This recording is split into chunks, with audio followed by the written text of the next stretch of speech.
I was 15 when my father told me I was getting married. Not asked. Not suggested. Told. He didn't raise his voice. He didn't threaten me. He didn't even look angry. He said it the same way he'd say dinner was ready or the electricity bill was due. Come. Final. As if my future was just another item on his checklist. I remember staring at the crack in the wall behind his head because looking at his eyes felt too dangerous. My mother stood beside him, silent, her fingers gripping the edge of the table like she was holding herself upright. No one smiled. No one protested. That silence told me everything before the words finished landing. I thought maybe I'd misheard him. That maybe he meant engaged. Or promised.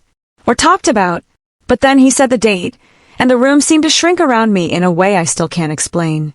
Before I tell you everything, do me a small favor. Support this channel by subscribing and dropping a comment about where you're watching from.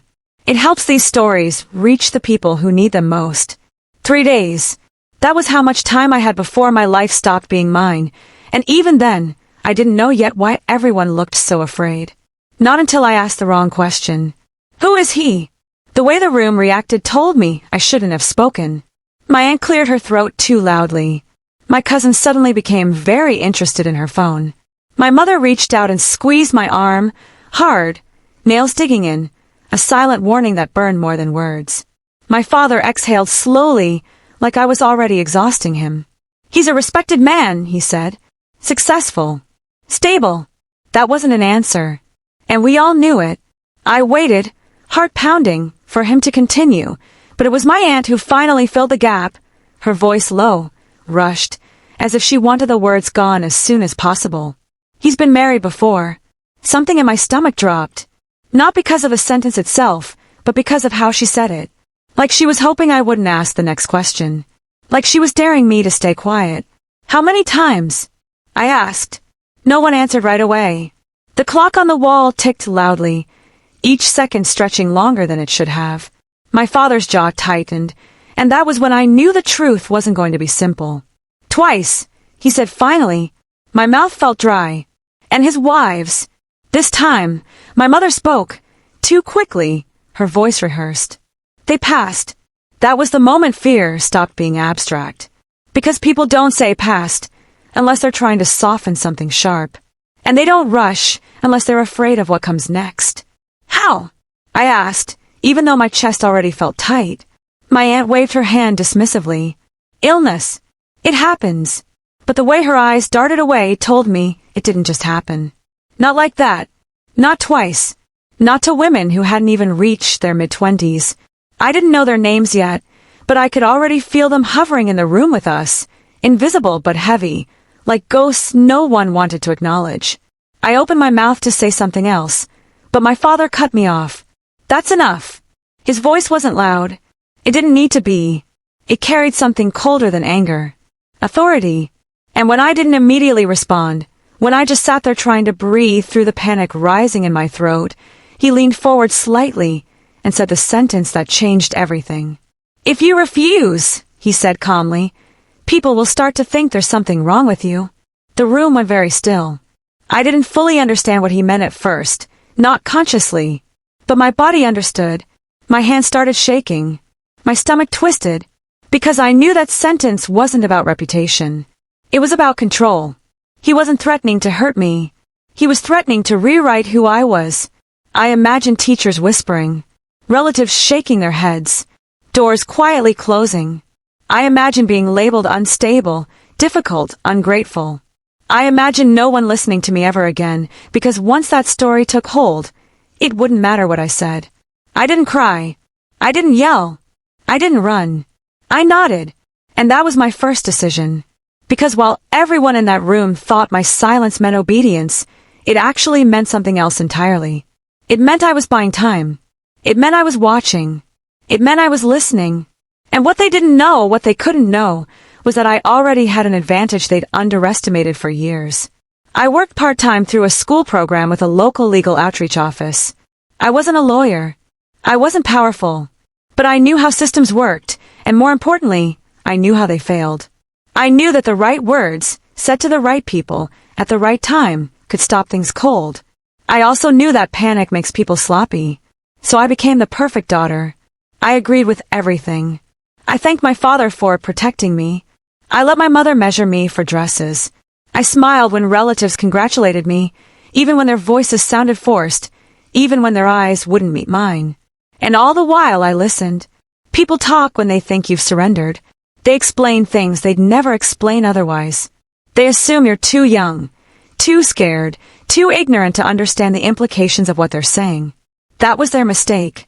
Late at night, after everyone went to sleep, I started checking public records on the computer in the living room. My hands shook as I typed his name for the first time, half afraid I'd find nothing, half afraid of what I might find if I did. The screen loaded slowly, and then it appeared. 2 death certificates. Different years. Same cause. Same signature. I stared at the dates, my pulse roaring in my ears. Both women had died before 23. Both after multiple pregnancies. Both officially labeled as natural causes, even though nothing about this felt natural at all. I felt sick, but I also felt something else rising underneath the fear. Clarity. Because fear is paralyzing when it's vague, when it's undefined, but when it sharpens into a pattern, when it becomes something you can point to, something changes. You stop freezing.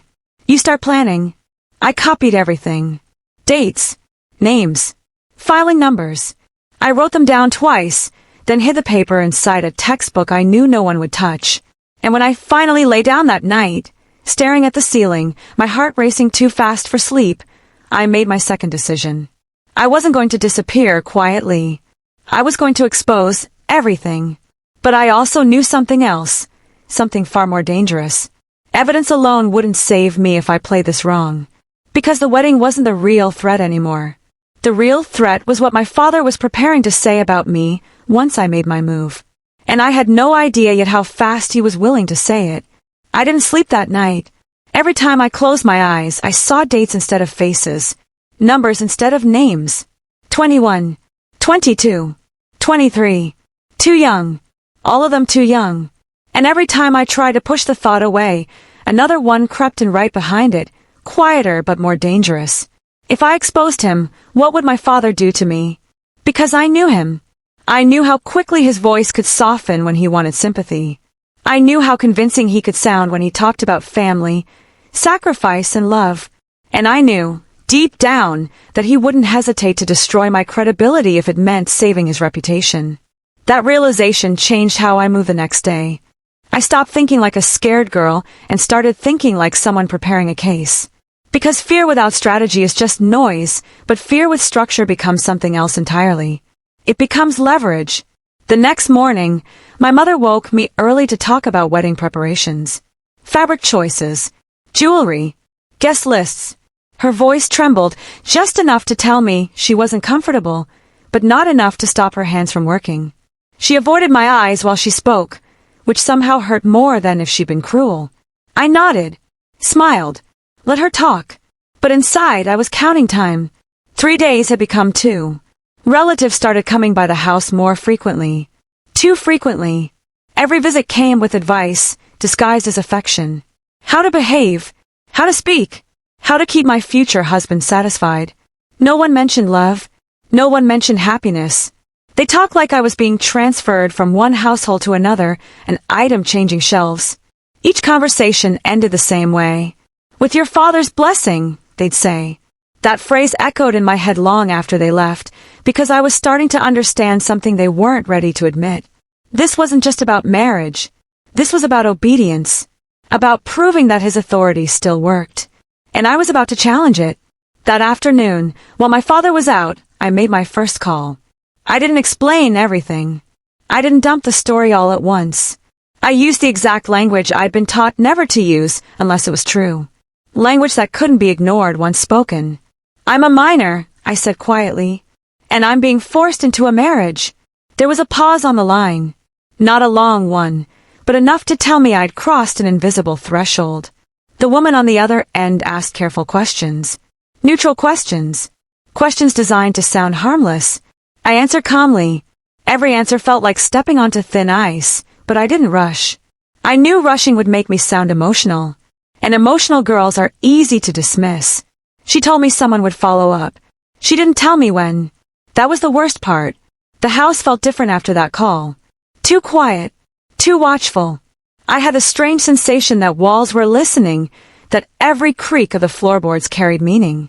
My father returned home that evening in an unusually good mood, which made my stomach twist. He sat beside me and asked if I was nervous. I told him the truth, carefully edited. I'm trying to understand everything. He smiled, the kind of smile people mistake for kindness. That's good, he said, because confusion is dangerous. I didn't ask what he meant. I already knew. The next morning, my phone buzzed nonstop with messages from relatives reminding me how lucky I was. How many girls would beg for this opportunity? How grateful I should be. The praise felt rehearsed, as if someone had instructed them on exactly what to say. By midday, the wedding dress arrived. That's when the panic hit. Not the loud kind. The quiet kind that settles into your chest and makes it hard to breathe. Seeing the fabric laid out in my room made everything suddenly real in a way documents never could. This wasn't a theory anymore. This was happening. I locked the door and sat on the floor, my back pressed against it, staring at the dress like it might move on its own. My hands shook so badly I had to press them flat against my thighs to steady them. That's when my phone rang. An unfamiliar number. For a split second, I considered not answering. Fear screamed that this was too soon, that I wasn't ready. But another thought cut through it just as sharply. If I don't answer now, I might not get another chance. So I picked up. The voice on the other end was professional. Calm. Female. She confirmed my name, my age, my address. Each confirmation felt like tightening a thread I wouldn't be able to untangle later. She said they needed to come speak with me. Today. My heart pounded, so hard I was afraid she could hear it through the phone. I asked what would happen next. She didn't answer directly. We'll assess the situation, she said, and make decisions from there. When I hung up, my legs felt weak. Because assess could mean anything. It could mean protection. Or it could mean being sent right back into the arms of the people I was trying to expose. And worse, I knew my father would find out soon. Sure enough, less than an hour later, he called me into the living room. His expression was calm, but there was something sharp in his eyes that hadn't been there before. Did you talk to anyone today? He asked. I hesitated, just a fraction too long. He noticed. The smile disappeared. You need to be careful, he said softly. Stress can make people say things they don't mean. My throat tightened. I didn't say anything untrue. That was when he leaned closer, lowering his voice so only I could hear. You've always been sensitive, he said. People misunderstand sensitivity. That was the moment I knew he was already preparing the narrative. That evening, when the knock finally came at the door, my father answered it himself, perfectly composed. He welcomed the visitors with practiced warmth, ushering them inside as if he'd been expecting them all along. They asked to speak to me alone. My father hesitated just long enough to look concerned. She's been very confused lately, he said gently. Emotional. The word landed like a slap. As they led me into the next room, I could feel his eyes on my back. Watching. Measuring. Waiting to see which story would win. I sat down, my hands folded tightly in my lap, and answered their questions. About the wedding. About the man. About my fear. About the documents I had found. They listened without reacting, which somehow made it worse. When they asked about my mental state, I felt something in me harden. This was the line. I told them everything. About the threat. About the warning. About the exact sentence my father had used. And for the first time since this began, I saw doubt flicker across someone else's face. They stepped outside to talk. Minutes passed. Then more minutes. My father paced the living room, his calm finally cracking. My mother sat rigidly on the couch, her face pale. No one spoke. I stared at the closed door, my pulse hammering, knowing that whatever decision was being made on the other side would determine everything. Because if they believed him, I wouldn't just lose my freedom, I would lose my voice. And the door was about to open. The door opened. That sound, soft, ordinary, was louder than any shout I'd heard before. Every conversation in the house stopped at once, as if the air itself had frozen. Two women stepped back into the living room, their expressions carefully neutral, the kind that gives nothing away. My father straightened immediately. Concern slid back onto his face like a mask he'd practiced wearing for years. "So," he asked gently, "is she okay?" One of them glanced at me before answering.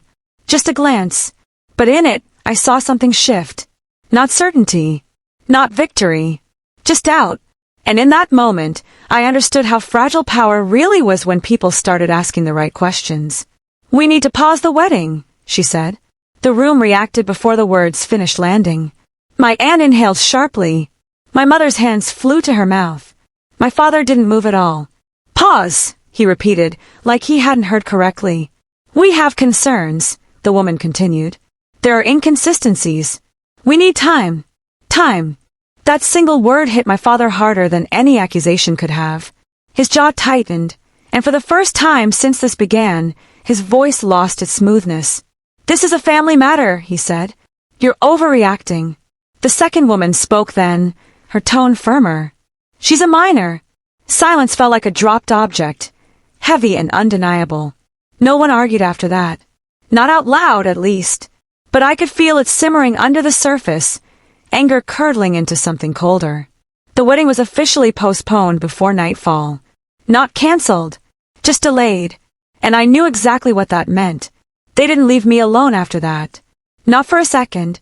Conversations stopped when I entered rooms. Doors closed more often. Phones were taken for my own good. I was watched carefully, like someone waiting to see which way a threat would move next. And then quietly, without ceremony, I was sent away. They didn't call it punishment. They called it care. I was placed with distant relatives, told it was temporary, told everyone needed space. No one said goodbye properly. My mother hugged me stiffly, whispering that this was for the best, her voice breaking even as she let go. My father didn't hug me at all. He stood back and watched, his face unreadable, his eyes already calculating the next move. I knew that look. It meant the story wasn't over. And I was right. The investigation continued without me present. I heard updates secondhand. The groom withdrew. Quietly. No explanation. No confrontation. Just gone. Like the problem had solved itself. No one apologized. Instead, something worse happened. They erased me. My name stopped being mentioned in conversations. Family photos disappeared from social media. Invitations stopped arriving. I learned later that people were told I was unwell, that I'd needed help, that the family was respecting my privacy. It was a clean story, a believable one. And for a while it worked. I finished school somewhere else. I focused on surviving, on rebuilding something that felt like a future. I leaned into the one thing no one could take from me, my knowledge. I stayed in legal outreach. I learned more. I listened to stories that sounded disturbingly familiar. Girls who'd been labeled difficult, emotional, unstable. Girls whose families said they were protecting them. Each story stitched itself into mine, quietly strengthening something inside me I hadn't known was growing. 2 years passed like that. I was 27 when my phone rang late one evening. The number wasn't saved, but I recognized it instantly anyway. Some instincts don't fade. They sharpen. I almost didn't answer, but curiosity won. "Hello," I said. There was a pause, then a voice I hadn't heard in 2 years, softer than I remembered, slower, almost careful. "It's Baba." My chest tightened, but I kept my voice neutral. "Why are you calling?" He sighed, a sound heavy with practiced regret. "We've been worried about you," he said. "You left under difficult circumstances." I didn't respond. Silence is powerful when you let it stretch. "You weren't well back then," he continued gently. "But we understand now. We forgive you." Forgive. The word made my stomach turn. Because forgiveness assumes wrongdoing. And I hadn't done anything wrong. "I'm fine," I said. "Why now?" Another pause. Then the bait. "Your mother isn't doing well," he said. "She keeps asking for you. We just want you home." Home. That word used to mean safety. Now it sounded like a trap closing slowly. "I have a life here," I replied. "Yes," he said quickly. "Too quickly." "Of course. And you can keep it. We're not asking you to stay. Just to come back. Talk to someone. Get support." There it was. The same story. Same shape. New delivery. "You mean treatment," I said. A sigh. Only if you need it. I felt something cold settle into place. He hadn't changed. He just learned patience. This time, though, I didn't argue. I didn't defend myself. I didn't correct him. I let him talk. I asked gentle questions. I let him explain how much they'd suffered, how much they missed me, how much better things could be if I just stopped resisting. And the whole time, my phone recorded every word. Because I knew something he didn't. This wasn't a reconciliation attempt. It was a test, and he was failing it beautifully. When the call ended, I sat there for a long time, staring at the dark screen in my hand, listening to the quiet hum of my apartment. My heart was racing, but my mind felt clearer than it had in years. Because I finally understood his mistake. He thought time had weakened me, but time had given me distance, and distance had given me proof. I opened my email and started typing an address I hadn't used in a long time. Someone who understood exactly what words like forgiveness and treatment really meant when spoken by someone like him. I attached the recording. My finger hovered over send. Because once I pressed it, there would be no going back. And somewhere across town, my father still believed he was in control. I pressed send. The sound my laptop made was quiet, almost disappointing, considering how much weight that single action carried. No explosion. No dramatic cue. Just a message leaving my outbox and entering a system that didn't care about family names or history. And that was the point. For the first time in my life, the story wasn't being controlled by him. I didn't hear anything for 2 days. No calls. No messages. No sudden concern. The silence felt intentional, like a breath being held.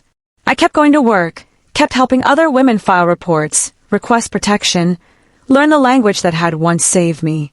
On the surface, nothing changed. Underneath, everything was shifting. On the third morning, my phone rang. Unknown number.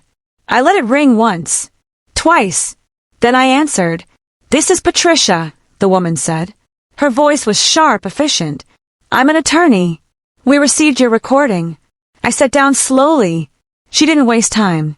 She explained what the recording showed. Not just emotional manipulation, but intent. A pattern. A continued attempt to discredit, isolate, and regain control under the guise of concern.